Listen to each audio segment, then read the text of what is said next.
Okay, just a real quick one here. We're going to do a variation on the world's easiest pumpkin pie recipe. So just to throw that out front here. Basically, just a quick backstory here. Those of you know when I made the pies the last time, I don't eat pumpkin pie. Can't stand pumpkin pie. Never had a recipe for pumpkin pie. And a friend of mine's daughter was sick, said, boy, she'd sure love if you made her a pumpkin pie. So I, off the cuff, without a recipe, made a pumpkin pie. They still swear it's the best pumpkin pie they've ever had. So just to give you a quick one on that, what I used on that, I used Eagle brand. Now today I'm using just evaporated milk, so we're going to change this up a little. But what I made the last two out of was basically 2 cups of your pumpkin, 1 can of the Eagle brand or sweetened condensed milk, 2 eggs, half a cup of brown sugar, because she likes it sweet. I thought it was a little too sweet myself, but again, I'm not a pumpkin pie aficionado, so I just went by what they said. But today, since I'm using evaporated milk, instead of using half cup of brown sugar, we're going to use 3/4 cup. Normally, I just throw all this in a bowl by hand. I went ahead and pre-measured since, try to get this on video and had everything set out. So this is the variation of the world's easiest pumpkin pie recipe. And again, being the easiest pumpkin pie, we're using frozen crusts, just your store-bought crusts. Normally, those of you that know me when I cook, I have to mix all my spices by hand. Instead of doing, the nutmeg and the allspice and the ginger and the cloves and blah, blah, blah. To make it the easiest pumpkin pie recipe, we're using plain old, already mixed pumpkin pie spice. I do recommend the McCormick's. I like the McCormick spices. But just to get into this, basically all we have here, I already cooked the pumpkin down.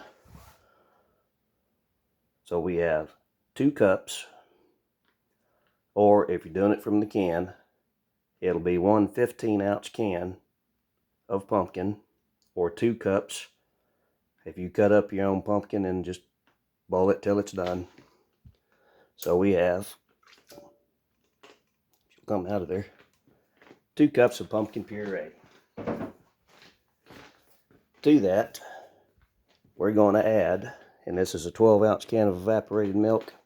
Again, if you're using the sweetened condensed milk, put the whole can in. But since I'm using evaporated milk, I'm only going to put about 8 ounces in.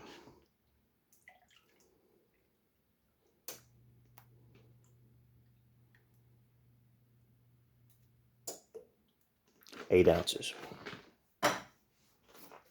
Then to that, since we're using, again, the evaporated milk instead of Eagle brand, we're going to use 3/4 cup of light brown sugar. Instead of the half cup we would use with Eagle brand. Now, if you use a half cup with Eagle brand, because the Eagle brand is sweetened condensed milk, it's going to be really, really, really sweet. Again, not a pumpkin pie aficionado, so I don't know. Some people like them sweet, some people don't. Again, this is just a basic start-off recipe, so you can adjust it as you need. So now we're going to put 2 eggs in.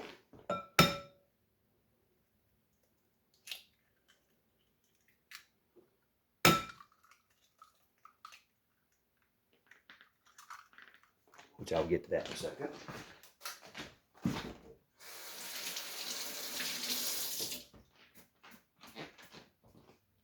Always wash your hands after you handle the eggs.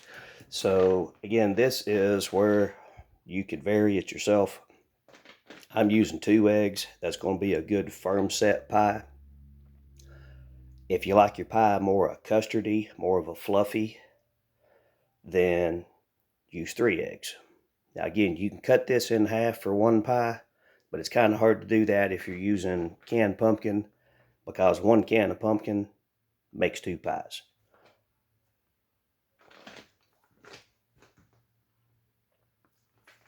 but without the halving. Again, 2 eggs for a nice firm set pie, but 3 eggs, when you blend it, will give you a much, much fluffier, more custard-like pie. Now, of the pumpkin pie spice, we need 1 tablespoon. Again, I'm not used to measuring. I just dump everything in by hand. Of course, my spoon won't fit the thingy, so let's see, how close are we? Not quite. I was close. But she likes hers really, really, really spicy, so we're going to do, again, 1 tablespoon. And yes, that looks like a lot, but that is 1 full tablespoon of pumpkin pie spice. I didn't want to drag out my stand mixer. I don't feel like going through and trying to find my decent hand mixer.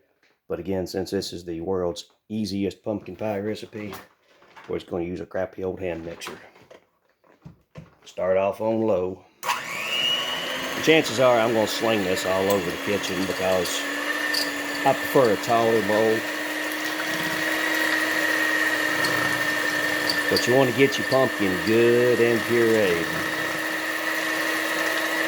Also, the more you blend it with the milk, that's what's going to whip it. With the eggs, that's what's going to whip it. You also want to blend it enough that you get the brown sugar good and dissolved through it. Now the brown sugar is what's going to give it that caramely taste.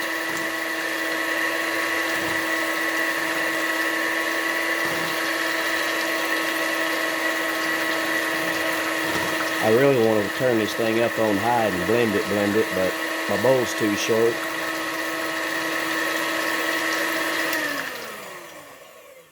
And just a note here while I'm thinking about it, I'll turn it off for a sec so we can hear. But this is going to be really, really thin. It's not going to be anything kind of thick, but expect it to be a watery consistency when you put it in the pie crust. And also, I went ahead and turned my oven on 350. And a quick note on the reason I do this is a lot of people say, you know, you got to cook on 400, 425. 350 will give it longer to set.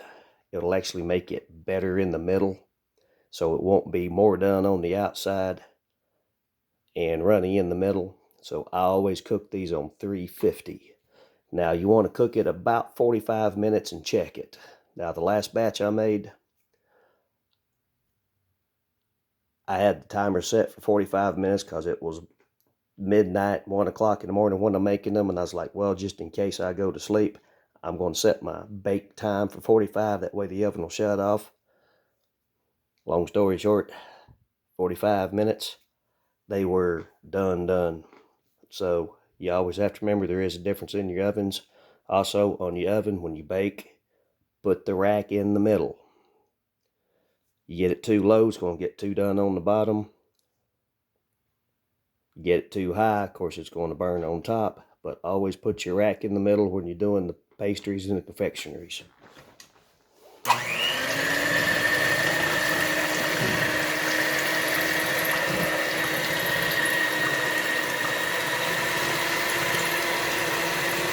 I got me a cover thing, I can blend it now.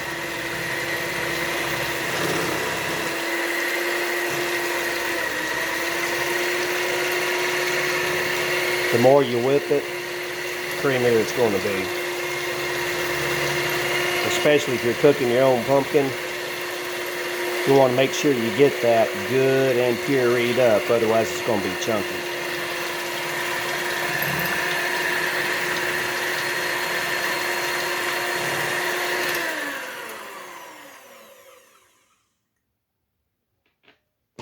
I'll clean the stove up after. And of course, you're going to have stringy stuff on your beaters. That's just the nature of pumpkin. So we'll get that off there. Back into the mix.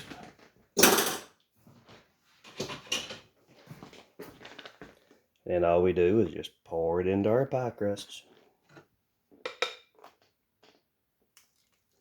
These are Walmart crusts, and I don't think they're going to be big enough to hold all this. Nope, that came out about right. Okay.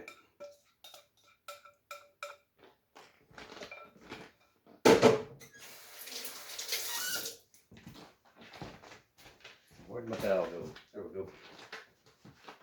So now all we do, very gently,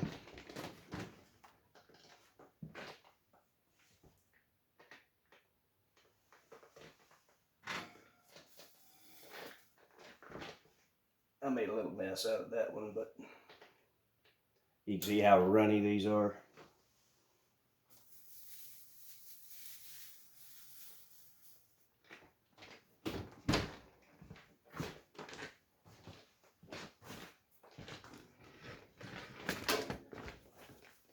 And so while those are baking, since I'm doing all this in live time,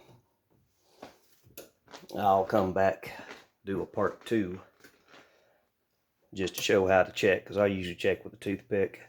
A lot of people say, you know, stick a knife blade in it 1.5 inches away from the crust and make sure it's not sticky. We're going to do these a little different, but that'll be on our part 2. And until then, just let her cook.